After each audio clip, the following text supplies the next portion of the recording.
Hello everyone, welcome back once again. आशा करता हूँ आप अच्छे होंगे। जैसा कि आप सभी को पता है कि हम कर रहे हैं UP home guard, Uttar Pradesh police और यूपीएसआई और यूपी ट्रिपल के लिए 2500 क्वेश्चंस का टेस्ट सीरीज, जिसके अंतर्गत हम कर चुके हैं 10 टेस्ट। ये होने वाला है हमारा 11वां टेस्ट। ओके, ये क्लास लाइव नहीं है क्योंकि हमारी जो एडिटिंग टीम है वो आउट ऑफ स्टेट है, तो चक्कर में मुझे लाइव नहीं आ पाएगी। लाइव आएगी लगभग 3 या 4 तारीख से। ओके, तब तक आप जो है रिकॉर्डेड वीडियो आपको देखने को मिलने वाले हैं। ओके, चलिए शुरू करते हैं। पहला क्वेश्चन है कि भारत के राष्ट्रपति की तुलना निम्नलिखित में से किस करना सर्वाधिक उचित है। देखिए, भारत की राष्ट्रपति की तुलना किससे की जाती है? अमेरिका का तो नहीं हो सकता, ठीक है। ब्रिटेन नहीं, श्रीलंका से नहीं हो सकता, फ्रांस से नहीं हो सकता, क्योंकि यहाँ पे क्या है, यहाँ पे राष्ट्रपति शासन की व्यवस्था है। यहाँ तो होगा नहीं, न ये होगा न ये होगा। क्या होगा? सी होगा। सी इज राइट आंसर। क्यों? क्योंकि इंडिया का जो पार्लियामेंट्री सिस्टम है कहाँ से लिया गया है? वो ब्रिटेन से लिया गया है। वहाँ पार्लियामेंट्री सिस्टम के हेड कौन होते हैं? वहाँ के राजा। और इंडिया में कौन होते हैं? यहाँ के प्रेसिडेंट। संविधान के प्रमुख कौन होते हैं? प्रेसिडेंट होते हैं, जो क्या होते हैं? इलेक्ट होते हैं। ठीक है, तो सी इज राइट आंसर होगा। ओके, नेक्स्ट क्वेश्चन देखते हैं। हाँ, राष्ट्रपति आर्टिकल मैं आपको बता देता हूँ। राष्ट्रपति का आर्टिकल जो मिलने वाला है आपको, मिलने वाला है आर्टिकल 52, जो कहता है भारत का एक राष्ट्रपति होगा। ये आर्टिकल पेपर में पूछा जाता है, आप इसको याद रखना। नेक्स्ट क्वेश्चन, भारत में कार्यपालिका का अध्यक्ष कौन होता है? देखिए, भारत में कार्यपालिका अध्यक्ष कौन होता है? कौन होते हैं? राष्ट्रपति होते हैं। यस, ये इज राइट आंसर। ठीक है, ये पूछ लेता है भारत में कार्यपालिका की अध्यक्ष, या पूछ लेगा रियल, रियली पूछ लेता है कभी।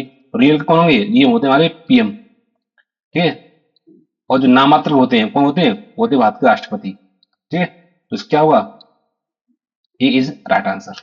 ओके, संघ की कार्यपालिका शक्ति निहित होती है। संघ की कार्यपालिका शक्ति किसमें निहित होती है? भारत के राष्ट्रपति में निहित होती है, जिसका प्रयोग वो स्वयं और अपने अधीनस्थ अधिकारियों के माध्यम से करता है। जैसे प्राइम मिनिस्टर हुए, उसकी मंत्रिपरिषद हुई, उसकी सहायता से करता है। ये पूछ लेता है कि संघ की कार्यपालिका शक्ति किसमें निहित होती है? राष्ट्रपति में। ठीक, कौन से आर्टिकल के तहत आता है वो आता है आर्टिकल 53। कहता है कि संघ की सारी कार्यपालक शक्ति राष्ट्रपति में निहित होगी, जिनका प्रयोग वह स्वयं और स्वयं अपने अधीनस्थ अधिकारियों के माध्यम से करेगा। ओके, तो यहाँ पे कुछ देखते हैं आर्टिकल्स। तो ये पार्लियामेंट्री का आर्टिकल देखेंगे तो मिलेगा आपको जो है 75 में। राष्ट्रपति का आर्टिकल मिलने वाला आपको जो है कितने में? 52 में। मंत्रिपरिषद आर्टिकल 74। संसद आपको संसद पूछे मिलने वाला आपको आर्टिकल 79।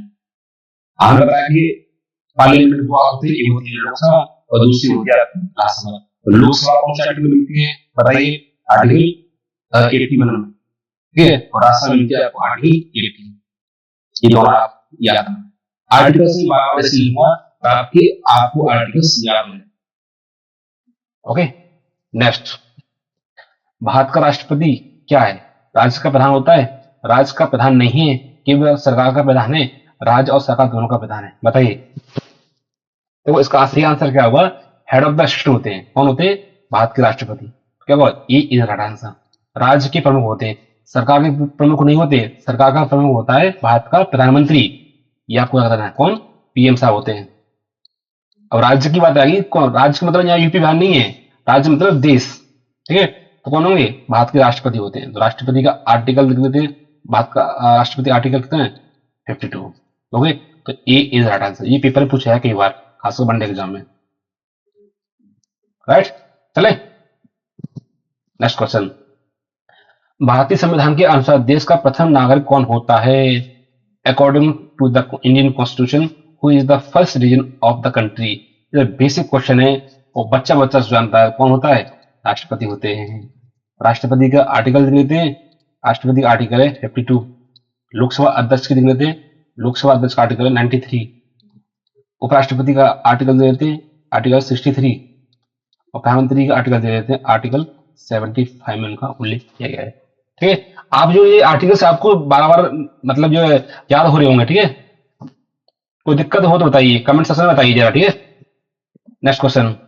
भारतीय संविधान के अनुसार संघ की कार्यपालिका शक्ति किसमें निहित होती है? पूछा, संघ की कार्यपालिका शक्ति किसमें निहित होती है? भारत के राष्ट्रपति में। B is right answer. तो आर्टिकल आर्टिकल 53 ये कहता है कि संघ की सारी कार्यपालक शक्ति जो होता है वो राष्ट्रपति में निहित होती है, जिसका प्रयोग वो स्वयं और अपने अधीनस्थ अधिकारी के माध्यम से करेगा। ये आर्टिकल 53 कहता है। ओके, तो ये हुआ बी इज राइट आंसर। अब आर्टिकल देते हैं, तो आर्टिकल देखेंगे तो आर्टिकल 75 राष्ट्रपति का, आर्टिकल 52 पार्लियामेंट का, आर्टिकल 79। पार्लियामेंट के दो हाउस होते हैं, एक होती है लोकसभा और दूसरी थी आपकी राज्यसभा। तो लोकसभा कौन सी में है? आर्टिकल 81 में। और राज्यसभा कौन सी में? आर्टिकल 80 में। मंत्रिपरिषद की देखोगे तो मिलने वाली है आर्टिकल 74 में। तो यहाँ पे राज्यों के लिए अलग व्यवस्था होती है, राज्य में भी तो होती है राज्य मंत्रिपरिषद, उनका कहाँ उल्लेख है? मैं आपको यही बता देता हूँ, वो है आपका आर्टिकल 163 में। ये आपको याद रखना है, ठीक है। नेक्स्ट क्वेश्चन, भारतीय संविधान के अनुसार देश की तीनों सेनाओं का अध्यक्ष कौन होता है या कमांडर कौन होता है? ठीक है, कौन होते हैं? भारत के राष्ट्रपति होते हैं। तो ये इतने बेसिक क्वेश्चंस हैं, यूपी होमगार्ड में क्वेश्चंस ऐसे ही आएंगे, आप ये उम्मीद लगा के मत जाना कि वहां पर टफ लेवल क्वेश्चन आएंगे, वहां केवल केवल बेसिक क्वेश्चन आएंगे। ठीक है, अगर आपको बेसिक क्वेश्चन क्लियर है, आते हैं, तो आने वाली जो सीरीज में जो है और भी अच्छे क्वेश्चन आप कर पाओगे। देखो इसका क्या आंसर होगा? ए इज राइट आंसर, राष्ट्रपति होते हैं हमारे। ये पेपर में पूछा गया है। आर्टिकल से लेते तो आर्टिकल देखोगे, आर्टिकल 52 उपराष्ट्रपति का, आर्टिकल 63 प्राइम मिनिस्टर का, आर्टिकल 75। ठीक है, चलते हैं नेक्स्ट क्वेश्चन। देखो अगर आपको कोई डाउट हुआ करे तो कमेंट सेक्शन में आप प्लीज आप लिख के दे भेजें, ताकि आने वाली क्लास में आपको मैं अच्छे से एक्सप्लेन कर पाऊं। नेक्स्ट क्वेश्चन, भारत का राष्ट्रपति होता है, the president of India is, क्या होता है? भारत का वास्तविक शासक, राज्य का संवैधानिक अध्यक्ष, राज्य और सरकार का अध्यक्ष, या सत्तारूढ़ दल का नेता? बताइए, इसका आंसर होगा क्या? राज्य का संवैधानिक प्रमुख। ए इज राइट आंसर। तो आर्टिकल दे लेते हैं, राष्ट्रपति का आर्टिकल कौन था? आर्टिकल 52। तो क्या क्वेश्चन हेड होते हैं। भारत का वास्तविक शासक कौन होता है? वो होता है हमारे प्राइम मिनिस्टर। ये आप याद रखना, ये पेपर पूछा जाता है कि भारत का वास्तविक शासक कौन होता है? Prime minister. प्राइम मिनिस्टर का कौन सा आर्टिकल है आपका? देखो आर्टिकल 75। ठीक है, राज्य सत्ता का गुण नहीं, ये राज्य तो गुण है राष्ट्रपति, और सरकार का अध्यक्ष कौन होता है? Prime minister. ये तो क्वेश्चन होगा नहीं, B is right answer. Next question, भारतीय सशस्त्र सेनाओं का सर्वोच्च कमांडर कौन होता है? प्रेसिडेंट होते हैं, इसमें बताने की आवश्यकता नहीं है। नेक्स्ट क्वेश्चन, भारत के राष्ट्रपति के लिए आवश्यक योग्यता नहीं है। देखो जब भी आप पेपर में क्वेश्चन सॉल्व करें और क्वेश्चन में नहीं आ जाए तो सबसे पहले उसको करें सर्कल, क्योंकि मेरे बहुत सारे क्वेश्चन इस चक्कर में गलत हुए हैं। ओके, और नहीं आपको दिखाई देगा। आप पढ़ते हैं तो भारत का नागरिक हो, यस, वो तो होना चाहिए भाई। उसे लोकसभा का सदस्य बनने की योग्यता हो, यस, ये भी सही है। उसमें लोकसभा सदस्य के लिए निर्धारित सभी योग्यताएं हों, वो संसद के किसी सदन का सदस्य हो, नहीं, ये भी सही है, ये नहीं है। ये जरूरी नहीं है कि राष्ट्रपति के लिए चुनाव लड़े तो उसके लिए जरूरी है कि लोकसभा का या राज्यसभा का सदस्य हो, ऐसा कुछ नहीं है। ठीक है, तो नहीं पूछा ना उसने, तो नहीं होगा, डी इज राइट आंसर।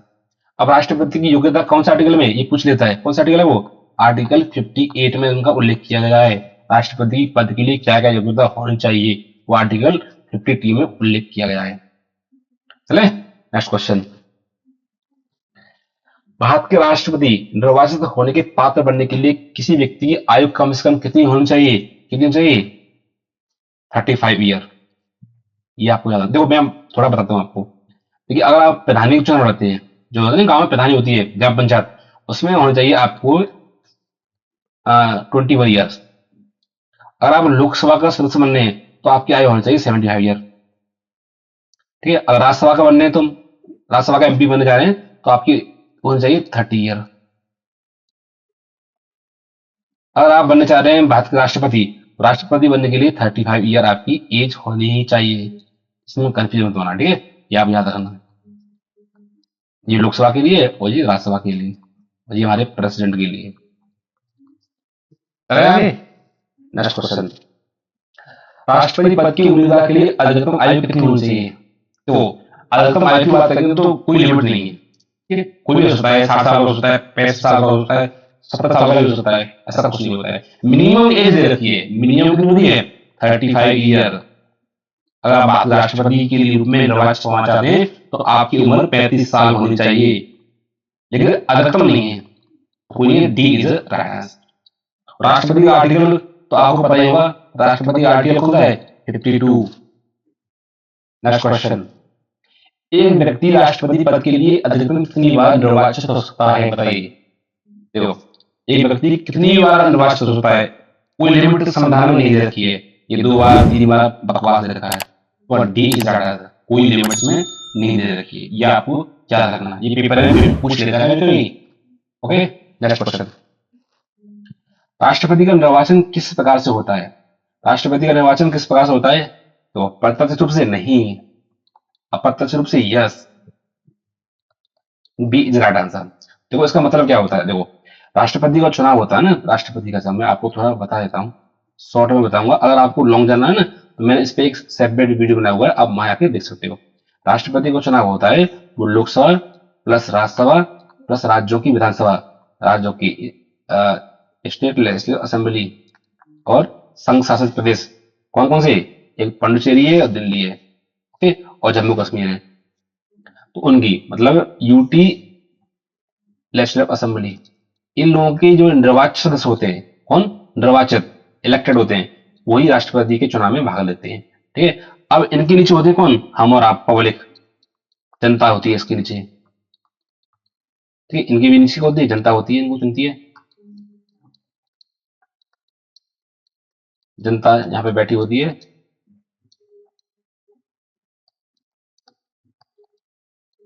ठीक है, अब क्या होता है, देखो हम हम अपना वोट देते हैं कि तो एमपी को, ठीक है, और एमपी वोट देता है भारत के राष्ट्रपति को।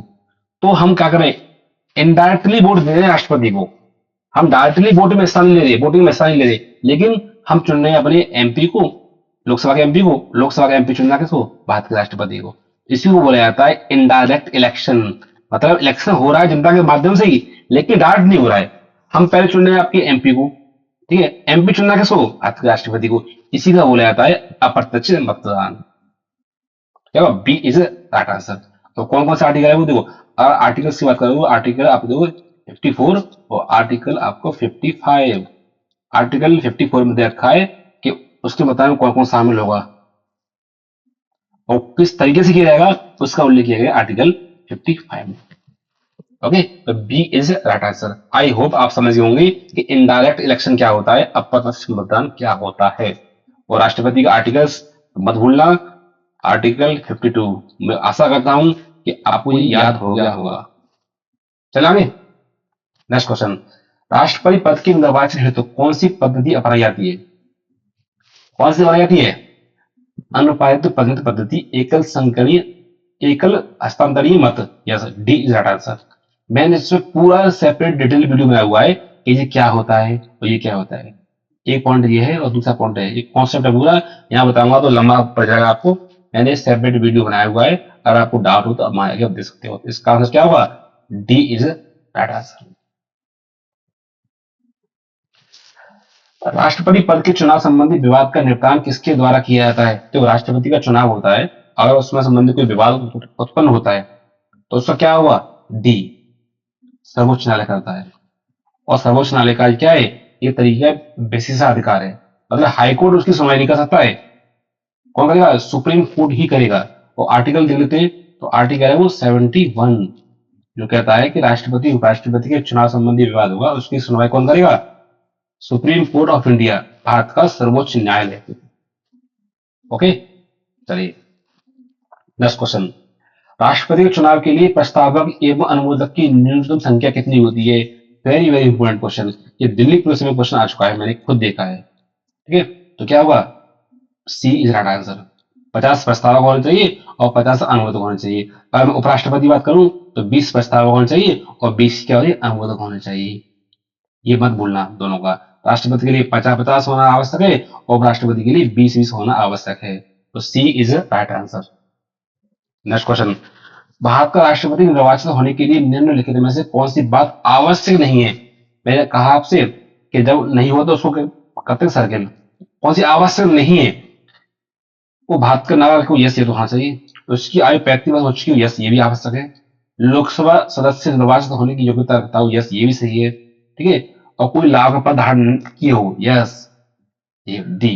भाई लाभ के पद पर नहीं होना चाहिए, तभी तो भैया वो डी इज राइट आंसर। नहीं पूछा इसने, कौन सा नहीं होगा? D is right answer. ठीक है, अब भारत के राष्ट्रपति का चुनाव किस प्रकार किया जाता है? प्रत्यक्ष द्वारा नहीं, एकल हस्तांतरणीय मत पद्धति द्वारा, अप्रत्यक्ष मतदान द्वारा। Yes, C is right answer. अब आई होप ये मुझे यहाँ समझाने की आवश्यकता नहीं है, क्योंकि मैंने 2 क्वेश्चन पहले ही मैंने समझाया है कि अप्रत्यक्ष मतदान क्या होता है। तो C is right answer.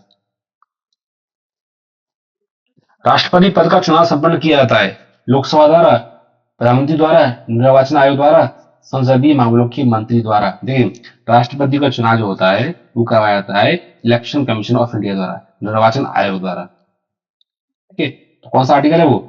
Article मिलने वाला आर्टिकल 324 में उसका उल्लेख किया गया है। और लोकसभा की बात करें तो लोकसभा दे रखी है आर्टिकल 81 में, और प्रधानमंत्री दे रखी है आर्टिकल 75 में। ओके, मंत्री तो बताइए, मंत्री तो बताई देती नहीं आपको। ठीक, तो सी इज राइट आंसर हुआ। तो इलेक्शन कमीशन होता है वो कौन कौन से चुनाव कराता है, यहां से भी क्वेश्चन पूछ लेता है। वो कराता है, देखो, राष्ट्रपति का मैं लिख देता हूं, राष्ट्रपति का, उपराष्ट्रपति का, उपराष्ट्रपति,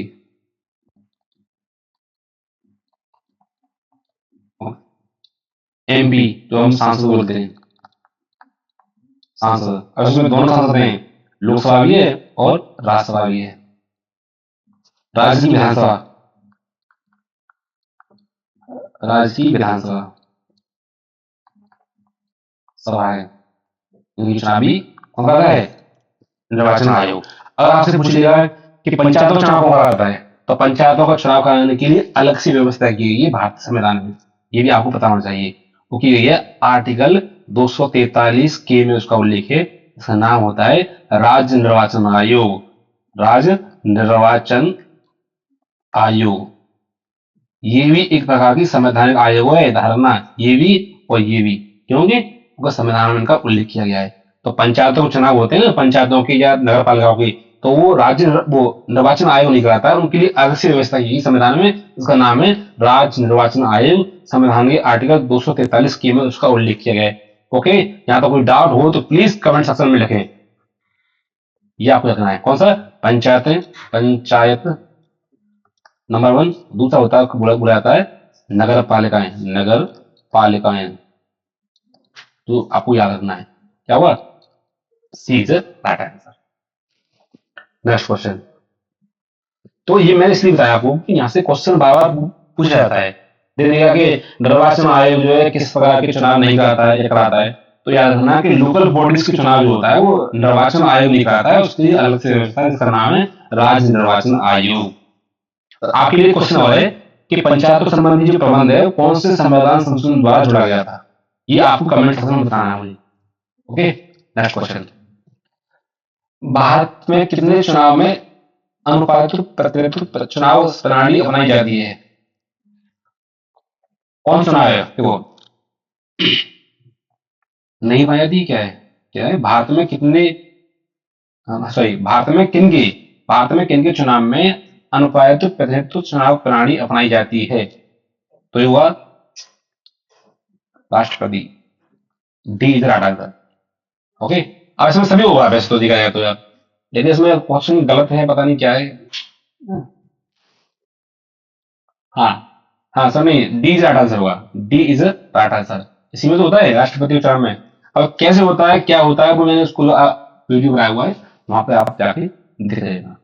ओके, नेक्स्ट क्वेश्चन। राष्ट्रपति चुनाव संबंधी मामले किसके पास भेजे जाते हैं? तो राष्ट्रपति चुनाव संबंधी मामले कहाँ जाते हैं? सर्वोच्च न्यायालय में। ये आपको पता होना चाहिए। ओके, तो राष्ट्रपति का आर्टिकल 52 है। निर्वाचन आयोग को आर्टिकल देखोगे तो मिलेगा 324 में। ठीक है, और राज्य निर्वाचन आयोग की बात करोगे तो राज्य निर्वाचन आयोग मिलने वाला आपको जो है 243 के में, जो पंचायतों का चुनाव कराता है। पार्लियामेंट मिलने वाली है आपको आर्टिकल, ओवरऑल पार्लियामेंट की अगर संरचना की बात करें तो 79 है।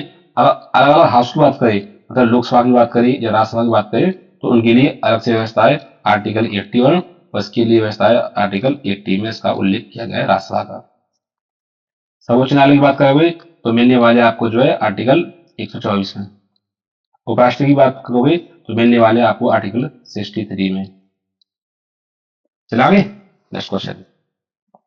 किस अनुच्छेद के तहत राष्ट्रपति तथा उपराष्ट्रपति के निर्वाचन संबंधी है वो कौन सा आर्टिकल था, मैंने आपको बताया, देखो पता है कौन सा आर्टिकल है, आर्टिकल 71। स्कूल में क्वेश्चन क्या हुआ, article 71, yes, D is right answer. आपको बताना, ये आप रट्टा मान लो आपको। आर्टिकल 71 कौन सा है कि जो राष्ट्रपति उपराष्ट्रपति चुनाव होगी उस संबंधी मामलों को वो देखेगा कौन, सर्वोच्च न्यायालय। आर्टिकल कौन सा है वो, article 71, D is right answer. Next question, राष्ट्रपति पद के उम्मीदवार को चुनाव प्रचार हेतु कितना समय मिलता है, बताइए कितना समय मिलता है, इसका मिलता है 6 मंथ, ठीक है, D is right answer. Next question, नहीं डी नहीं होगा इसमें, शायद इसमें एक हो सकता है यार।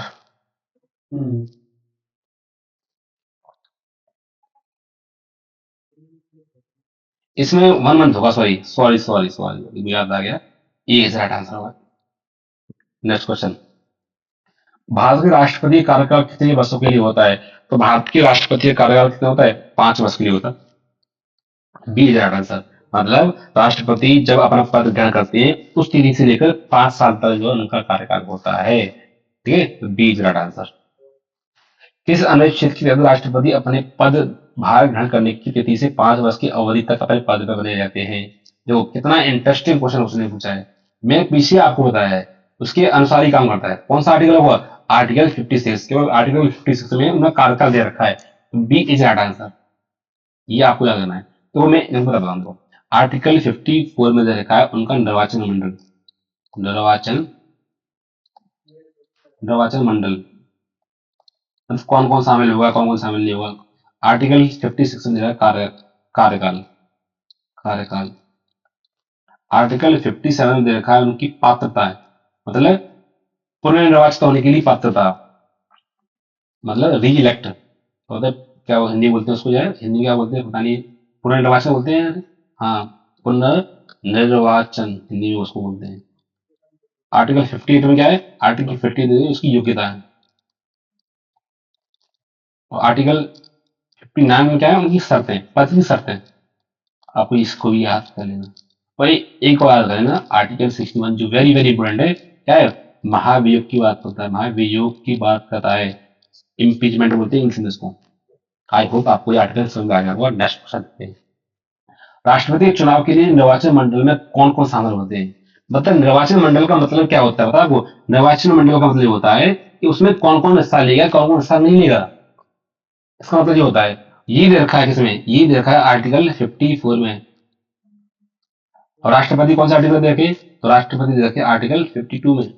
आप पढ़ते देखो, संसद के सभी सदस्य, नहीं बिल्कुल नहीं, संसद के सभी सदस्य नहीं होते भाई, नहीं नहीं नहीं, तो ये हुआ संसद के लोकसभा, संसद के दोनों सदनों तथा विधानसभा के निर्वाचित सदस्य, yes, B is right answer.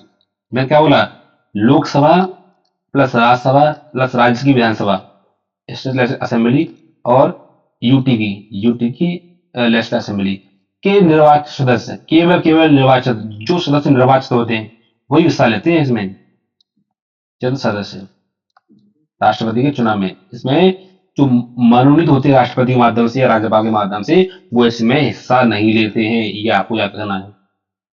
क्या मतलब, लोकसभा भी और राज्यसभा भी और राज्यसभा की भी हिस्सेदारी होती है इसमें, और यूटी की भी हिस्सेदारी होती है जहां इनकी विधानसभाएं हैं।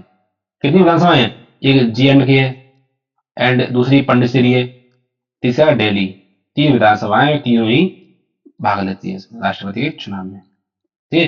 तो इसमें ये तो नहीं होगा संसद के दोनों सदनों के सदस्य नहीं, संसद के दोनों सदनों के केवल निर्वाचित सदस्य नहीं, राज्य की विधानसभाओं के भी निर्वाचित सदस्य इसमें भाग लेते हैं, B is right answer. Next question, Bharat के राष्ट्रपति के निर्वाचन के बारे में निम्नलिखित में से कौन सा कथन सही नहीं है, सही नहीं पूछा है ना, तो नहीं को पहले क्या करेंगे, इससे आगे करेंगे, नहीं पूछा है। अब पढ़ते हैं, सभी राज्य विधानसभाओं के सदस्य निर्वाचन मंडल के सदस्य होते हैं, राष्ट्रपति का निर्वाचन तब नहीं हो सकता जब एक या दो विधानसभा भंग हो, यदि कोई उम्मीदवार स्पष्ट बहुमत प्राप्त करता है तो वह निर्वाचित घोषित कर दिया जाता है। राष्ट्रपति निर्वाचन से संबंधित विवाद सर्वोच्च न्यायालय के अधिकार क्षेत्र में नहीं आता है। ए भाई ये तो गलत है ना, नहीं पूछा ना, तो डी होगा ना, राष्ट्रपति के निर्वाचन संबंधी मामला जो होता है वो सर्वोच्च न्यायालय के अंडर ही आते हैं, क्या हुआ, डी इज राइट आंसर, क्योंकि उसने नहीं पूछा है ना कौन सा आर्टिकल है वो, आर्टिकल देखा आर्टिकल 71। ये तो भागता है, यही आ जाते हैं, ये सही है, ये भी सही है। ओके, तो अगर मान लीजिए राष्ट्रपति का चुनाव होना आज, और मान लीजिए कई 2 राज्य या 3 राज्य जहाँ की विधानसभा भंग हो चुकी है, वहां चुनाव ही नहीं हो रहा, वहां राष्ट्रपति शासन लगा हुआ है, तो इसका कोई मतलब नहीं बता सकते। ठीक है, इसका कोई मतलब नहीं, उस समय जो मौजूद होंगे, जो मौजूद विधानसभा होंगे वो हिस्सा लेंगे फिर उसमें। और वैसे इसका मतलब ये नहीं है राष्ट्रपति का चुनाव डिले कर दिया जाएगा, तो भाई राज्य की विधानसभा को मतलब जो है भंग कर दी गई है, वहां से चुनाव होगा, तब होगा राष्ट्रपति चुनाव, ऐसा नहीं होता है। ये आपको याद रखना है, जितना मौजूद है, जितने राज्यों में विधानसभा मौजूद है वो इसमें हिस्सा लेंगे। ओके, क्या था, कोई डाउट हो तो बताइए आप। नेक्स्ट क्वेश्चन, भारतीय राष्ट्रपति को उसके पद से हटाया जा सकता है, तो भारतीय राष्ट्रपति को उसके पद से कैसे हटाया सकता है, प्रधानमंत्री द्वारा नहीं भाई, लोकसभा द्वारा बिल्कुल नहीं भाई, भारत के मुख्य न्यायाधीश द्वारा बिल्कुल नहीं भाई, कौन, पार्लियामेंट द्वारा हटाया जाता है। पार्लियामेंट क्या लाती है, महाभियोग लाती है, महाभियोग, आपको पता होगा, महाभियोग लाती है, उसके माध्यम से उसको उठाती है। और महाभियोग का उल्लेख कहाँ किया है, आर्टिकल 61 में किया गया है, जहाँ पार्लियामेंट के दोनों हाउस, चाहे लोकसभा हो चाहे राज्यसभा हो, दोनों ही समान रूप से इसमें पार्टिसिपेट करती है, उसके माध्यम से ही राष्ट्रपति को उसके पद से हटाया जाता है। D is right answer. Okay, article देते हैं, तो अगर मैं राष्ट्रपति के आर्टिकल की बात करूं, आर्टिकल 52, प्रधानमंत्री के आर्टिकल की बात करूं, आर्टिकल 75, लोकसभा अध्यक्ष, लोकसभा की बात करूं तो आर्टिकल 81, भारत के निर्वाचन, भारत के मुख्य न्यायाधीश की बात करूं तो आर्टिकल उसी में आएगा ना, आर्टिकल 124 में। ठीक है, पार्लियामेंट की बात करूं, पार्लियामेंट की स्ट्रक्चर की बात करूं तो 79। अगर मैं लोकसभा राज्यसभा दोनों की बात करूं, जो 2 हाउस होते हैं, लोकसभा होती है, राज्यसभा होती है, तो लोकसभा का आर्टिकल आर्टिकल 81 में, और राज्यसभा का आर्टिकल 82 में, तो दोनों हाउस होते हैं। ओके, नेक्स्ट क्वेश्चन, भारत के, हाँ मैं आपको बता दूं, एक अंतर बता रहा हूँ कि महाभियोग में हमेशा महाभियोग केवल लोकसभा और राज्यसभा ही भाग लेते हैं, इसमें राज्यों की हिस्सेदारी नहीं होती है, मतलब राज्यों की विधानसभा की हिस्सेदारी, विधानसभाओं की हिस्सेदारी जगह नहीं होती है, आप क्या करना है, क्योंकि चुनाव में होती है। मतलब राष्ट्रपति को अंतर नहीं हुआ, अंतर समझो, राष्ट्रपति के चुनाव में राज्य की विधानसभा भाग लेती है, लेकिन जब उसको उठाने की बात आती है तो वहां पर राज्य की विधानसभा भाग नहीं लेती है, वो केवल केवल लोकसभा राज्यसभा की सदस्य भाग लेते हैं। ये आपको अंतर आपको पता होना चाहिए। नेक्स्ट क्वेश्चन, भारत के राष्ट्रपति को पद से हटाने की क्या प्रक्रिया है, तो भारत के राष्ट्रपति को महाभियोग प्रस्ताव के माध्यम से हटाया जाता है। ठीक है, तो आपको पता होगा, B is right answer. Article 61 में उसका उल्लेख दे रखा है महाभियोग का। और बात करें राष्ट्रपति के आर्टिकल की बात करूं, आर्टिकल दे रखा है आपके 52 में। ओके, ये आपको पता होना चाहिए सारी चीज। नेक्स्ट क्वेश्चन, संविधान के उल्लंघन के लिए राष्ट्रपति के विरुद्ध महाभियोग कार्रवाई किसमें शुरू की जा सकती है, केवल लोकसभा में, केवल राज्यसभा में, संसद के किसी सदन में, yes C is right answer. मैं आपको थोड़ा बताता हूँ, ठीक है, मतलब महाभियोग लगता है ना, आर्टिकल लगता है, आर्टिकल 61 के तहत लगता है, और महाभियोग एक प्रक्रिया है, एक प्रोसेस है। वो प्रोसेस जो होता है वो लोकसभा राज्यसभा दोनों पास होना जरूरी होता है। मतलब मान ली पार्लियामेंट है, पार्लियामेंट के 2 हाउस होते हैं, एक होती है लोकसभा और दूसरी होती है राज्यसभा। और राष्ट्रपति महाभियोग लगाया जाता है, तो उसके लिए क्या होता है कि उस प्रोसेस को आप लोकसभा में भी शुरू कर सकते हैं और राज्यसभा में शुरू कर सकते हैं। दोनों सदनों की जो है समान रूप भागीदारी होती है। अगर मान लीजिए लोकसभा में पेश किया जा रहा है महाभियोग प्रस्ताव, तो लोकसभा क्या करेगा, उसका जांच करेगा, उस पर मतलब जो भी कार्रवाई करेगा राज्यसभा की जांच करेगा। अगर राज्यसभा में पेश किया जाएगा तो लोकसभा की आरोपों की जांच करेगा। तो कहने का मतलब मेरा ये है कि राष्ट्रपति के खिलाफ जो महाभियोग लाया जाता है उसमें लोकसभा और राज्यसभा समान रूप से भागीदारी करती है। ओके, तो ये देखा ना, संसद के किसी भी सदन में, yes C is right answer, आपको बताना चाहिए। ठीक है, अब लोकसभा के आर्टिकल की बात करूं तो आर्टिकल 81 में दे रखा है, राज्यसभा के आर्टिकल की बात करूं तो उधर के आर्टिकल 80 में दे रखा है। अगर सुप्रीम कोर्ट की बात करूं तो आर्टिकल दे रखा है आपको 124। सुप्रीम कोर्ट में मैंने बहुत जबरदस्त वीडियो बनाई हुई है, अगर आपको पूरा सुप्रीम कोर्ट पढ़ना है प्लीज मेरी प्लेलिस्ट में जाइए, वहां पे मैंने पहले थ्योरी कवर कराई है, क्या थ्योरी कवर कराई है, प्लस मैंने 50 पीवाईक्यू लिए हैं जो डेफिनेट एग्जाम में पूछे गए हैं। ये आईएएस में पूछे गए, पीसीएस में पूछे गए हैं, बीपीएससी में पूछे गए हैं, आरपीएससी में पूछे गए, और यूपीपीसीएस में पूछे गए, तो जुडिशरी में पूछे गए। ये दिखाया था, बड़ा मस्त मैंने वीडियो बनाया हुआ है, प्लीज आप जाकर देखिए एक बार। आप पसंद आए तो प्लीज कमेंट सेक्शन में जरूर जरूर बताएं, वहां भी और यहाँ भी। नेक्स्ट क्वेश्चन, राष्ट्रपति को हटाया जा सकता है, तो राष्ट्रपति को किस तरह हटाया जा सकता है? महाभियोग के माध्यम से। तो डी इज राइट आंसर होगा, और डी इज राइट आंसर। ये नहीं हो सकता, ये भी नहीं होता, मैं पहले ही बता दिया है। आर्टिकल आपको रट लो, आर्टिकल 61 में उसका उल्लेख किया गया है महाभियोग का। नेक्स्ट क्वेश्चन, राष्ट्रपति में महाभियोग किस आधार पर लगाया जाता है? तो राष्ट्रपति महाभियोग होता है जब राष्ट्रपति जो है संविधान के उपबंधों का अतिक्रमण करता है, वो बी इज राइट आंसर। मतलब आर्टिकल जो है आर्टिकल 61 ये कहता है, अगर भारत का राष्ट्रपति संविधान के उपबंधों का अतिक्रमण करता है या उनको भंग करने की कोशिश करता है, तो भारत के राष्ट्रपति को आर्टिकल 61 के उपबंधों का भी महाभियोग प्रक्रिया के माध्यम से उसे पद से हटाया सकता है। ओके, तो क्या हुआ आंसर? संविधान के उपबंधों का क्या करता है? वो अतिक्रमण करे, जो बी इज राइट आंसर। राष्ट्रपति में महाभियोग की प्रक्रिया की जिसकी संविधान से ली गई है, ये वेरी वेरी इंपोर्टेंट, मतलब वनडे एग्जाम का तो फेवरेट क्वेश्चन है। इसको तो मैं क्या हुआ यूएसए इज राइट आंसर, वहां से ली गई है महाभियोग प्रक्रिया, ये आपको बता दें। नेक्स्ट क्वेश्चन, भारतीय राष्ट्रपति को किस परिस्थिति में अपने पद से त्याग पर देना पड़ता है? महाभियोग करने पर यस देना पड़ता है, बस ये होता है। क्या हुआ? Is right answer. मान महाभियोग प्रस्ताव पार्लियामेंट में पास हो गया, उसके बाद क्या है? पार्लियामेंट पास हो गया और राष्ट्रपति साइन हो गए। राष्ट्रपति साइन को मतलब यहाँ साइन की जरूरी है, तो उसके खिलाफ ही आ रहा है कि मतलब पार्लियामेंट में 2 हाथ होते हैं, मतलब लोकसभा और राज्यसभा, और दोनों में पास होने के बाद में दोनों उस पद से जगह हटा दिया जाता है। कौन को? प्रेसिडेंट को। ये राइट आंसर। तो महाभियोग का आर्टिकल आपका रहा कौन सा है? आर्टिकल 61। नेक्स्ट क्वेश्चन, कार्यकाल पूर्ण होने से पहले भारतीय राष्ट्रपति को से उसके पद से कौन हटा सकता है? अगर कार्यकाल पूर्ण हुआ नहीं, उससे पहले कौन हटा सकता है? कौन रहे? संसद। संसद द्वारा महाभियोग के माध्यम से उसको जो कार्यकाल पूर्ण होने से पहले ही इसको पद से हटा सकता है। ये आर्टिकल आपको याद रखना है महाभियोग का। कौन सा आर्टिकल है वो आर्टिकल आपको जो है आर्टिकल 61, ये आपको याद रखना है हमेशा के लिए, ठीक है। अब प्रधानमंत्री के आर्टिकल की बात करूं तो आर्टिकल 75 में उल्लेख किया गया है। अगर मैं उपराष्ट्रपति के आर्टिकल तो आर्टिकल 63 में उल्लेख किया गया है। अगर सर्वोच्च न्यायालय की बात करूं तो आर्टिकल 124 में लिखा है। अगर पार्लियामेंट की बात करूं तो ये आर्टिकल 79 में लिखा है। अगर मैं लोकसभा की बात करूं, जो पार्लियामेंट तो होती है, लोकसभा होती है, राज्यसभा होती है, तो लोकसभा का लिखा आर्टिकल 81 में लिखा गया है। राज्यसभा की बात करूं तो आर्टिकल 80 में उसका लिखा गया है। अगर आपको डाउट हो तो प्लीज बताएं। नेक्स्ट क्वेश्चन देखते हैं, राष्ट्रपति में महाभियोग का आरोप एक संकल्प के रूप में संसद के किसी भी सदन में लाया जा सकता है, यह कम से कम कितने दिन की लिखित सूचना के बाद प्रस्तुत किया जाता है? 14 दिन। अब इसका मतलब क्या होता है? मान लीजिए ये पार्लियामेंट है, ठीक है, पार्लियामेंट में 2 हाथ होते हैं, एक होती है लोकसभा और दूसरी होती है राज्यसभा। अब मान लीजिए राष्ट्रपति के खिलाफ महाभियोग लाया है, तो पहले हम क्या करेंगे? प्रस्ताव पेश करने से पहले मैं प्रस्ताव पेश कर देंगे, उसके बाद 14 दिन की सूचना देंगे तो राष्ट्रपति को जब आप खिलाफ क्या ला रहे, प्रस्ताव ला रहे, तो 14 दिन आपको याद रखना है। और दूसरा पॉइंट ये है कि महाभियोग प्रस्ताव लोकसभा और राज्यसभा दोनों सदनों में पेश किया जाता है, ये भी आपको याद रखना है। आर्टिकल आप याद होगा, आई होप, आर्टिकल 61 इसका महाभियोग की काफी है, यूएसए ने ली, ये भी आपको याद रखना है।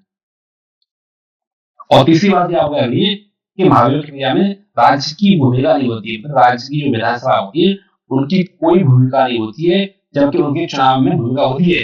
अंत समझिए, मैं दोबारा बता रहा हूँ, पहली बताया अभी बता रहा हूँ, राष्ट्रपति के चुनाव में राज्य की विधानसभा भाग लेती है, लेकिन जब उसको उठाने की बात आती है तो राज्य की विधानसभा की कोई भूमिका नहीं होती है। ओके, इसका आंसर है बी इज राइट आंसर।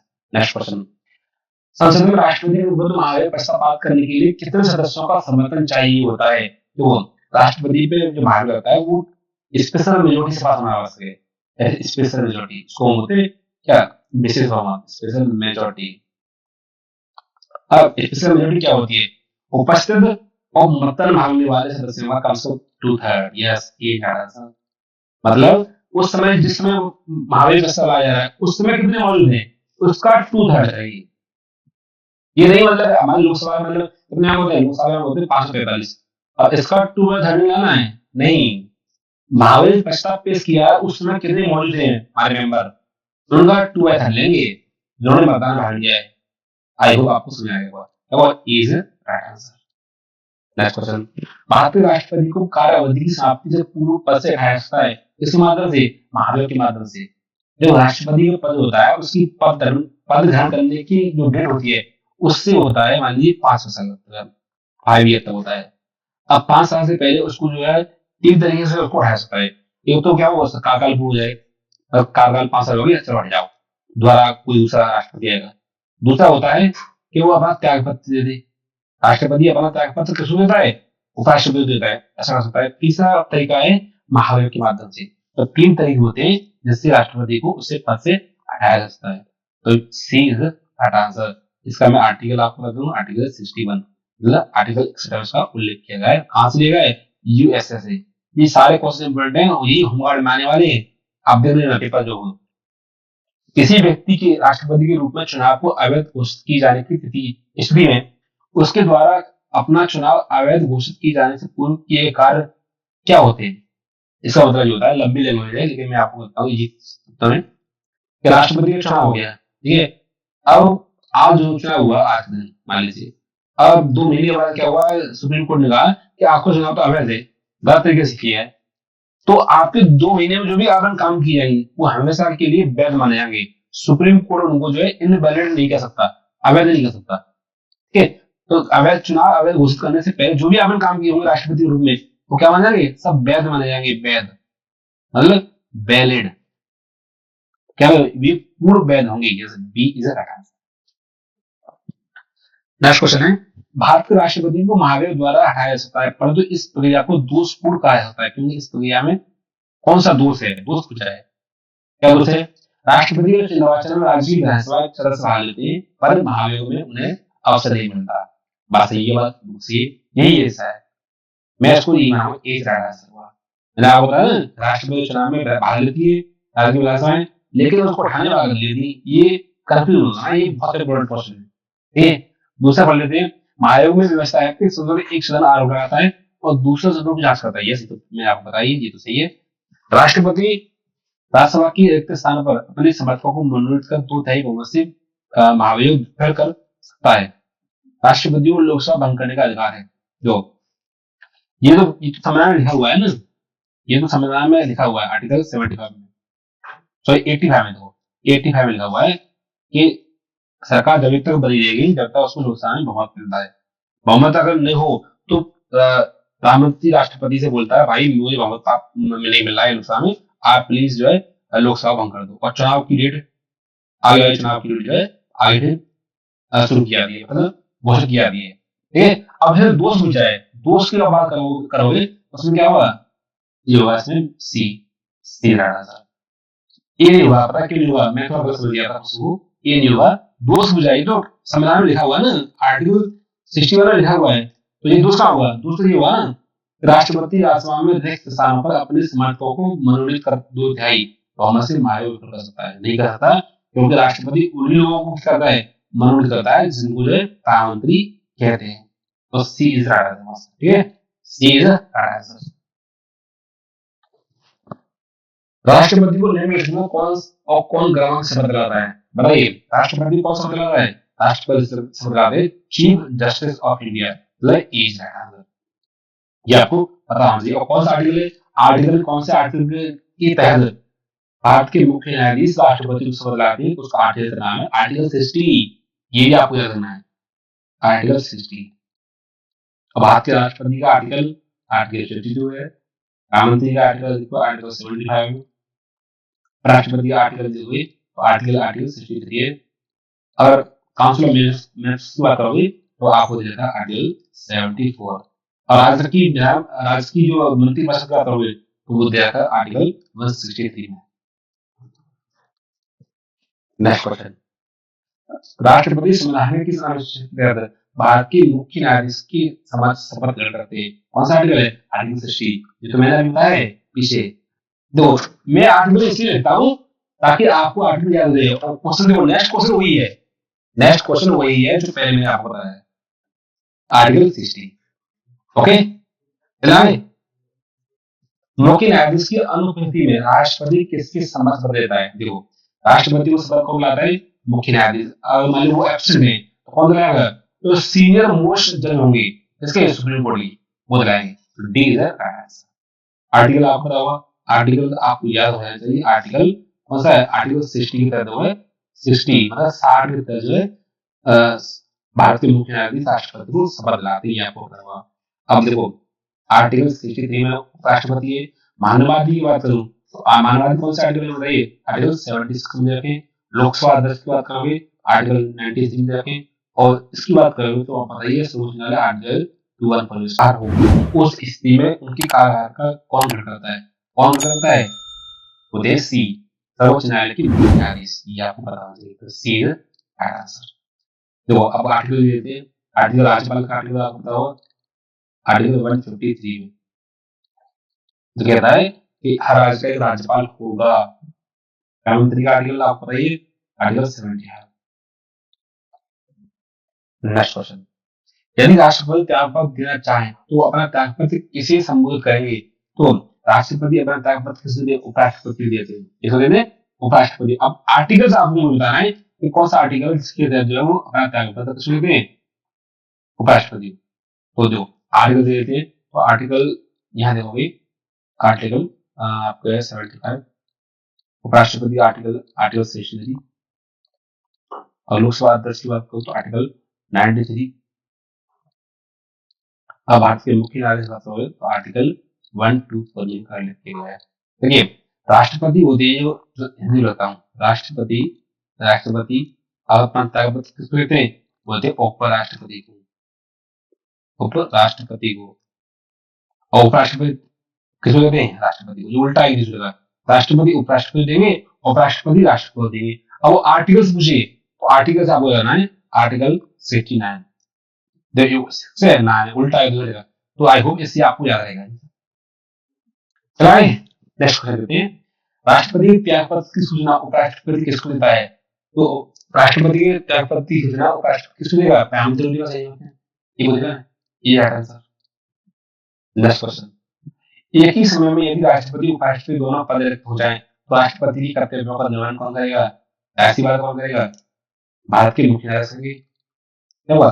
क्योंकि राष्ट्रपति भी नहीं है और उपराष्ट्रपति भी नहीं है, दोनों नहीं है, तो ऐसी परिस्थिति में कौन करता है? भारत के मुख्य न्यायाधीश करते हैं। यदि मृत्यु, त्यागपत्र अथवा हटाए जाए जाने की स्थिति में भारत के राष्ट्रपति का पद रिक्त हो जाता है तो उस पद का कार्यभार कौन संभालेगा? भारत के मुख्य न्यायाधीश। C answer. ठीक है, तो अगर राष्ट्रपति की मृत्यु हो जाए या उन्होंने त्यागपत्र दे दिया है या किसी परिस्थिति में उठाए गए तो 6 महीने मतलब जब तक नया कोई राष्ट्रपति नहीं चुन के आएगा तब तक कौन संभालेगा? उपराष्ट्रपति उसके पद क्या कर्तव्य को निर्वहन करेंगे। उपराष्ट्रपति ही उसके राष्ट्रपति कर्तव्यों का निर्वहन करेंगे कम से कम 6 महीने तक। मतलब 6 महीने के बाद चुनाव हो जाना चाहिए। राष्ट्रपति का पद ऐसा होता है जो 6 महीने तक खाली नहीं रह सकता, तो 6 महीने के अंदर जो चुनाव हो जाना चाहिए। ओके, तो आर्टिकल आपको पता होगा, आर्टिकल 75, आर्टिकल 63, आर्टिकल 124, मतलब उसकी बात कर रहा हूँ मैं सुप्रीम कोर्ट की। ठीक है, तो सी इज नेक्स्ट क्वेश्चन, जब राष्ट्रपति मृत्यु, त्यागपत्र, पचन अथवा अन्य कारणों से अपने कर्तव्यों का निर्वहन नहीं कर पाता है तो उपराष्ट्रपति कितने समय की तक राष्ट्रपति के रूप में कार्य करता है? मैंने जस्ट पहला क्वेश्चन बताया कितने? 6 मंथ, जो मैंने अभी बताया था। ठीक है, क्या हुआ? 6 month, D is right answer. और 6 महीने के अंदर चुनाव हो जाना चाहिए। ओके, आई होप आपने ये वीडियो एंजॉय किया होगा, तो आपने जो है सारे क्वेश्चन आपके डाउट समझ में आ गए होंगे। हमारा एक क्विज होता है जो उसमें 30 क्वेश्चन होते हैं, डेली 5 बजे होता है, एक 7 बजे होता है। 5 बजे होता है वो होता है जो भी आपकी जो जी है जो भी आती है उसमें आती है। 7 बजे भी थोड़ा एडवांस लेवल आपको देखने को मिलेगा। तो आई होप आपने जो है मतलब चैनल अपन जो है जुड़ गए होंगे। इसका टेलीग्राम का चैनल दे रखा है उसमें डिस्क्रिप्शन में, आप जुड़ जाइए, आपका स्वागत है और क्विज का मजा लीजिए। मिलते हैं कल। Thank you so much.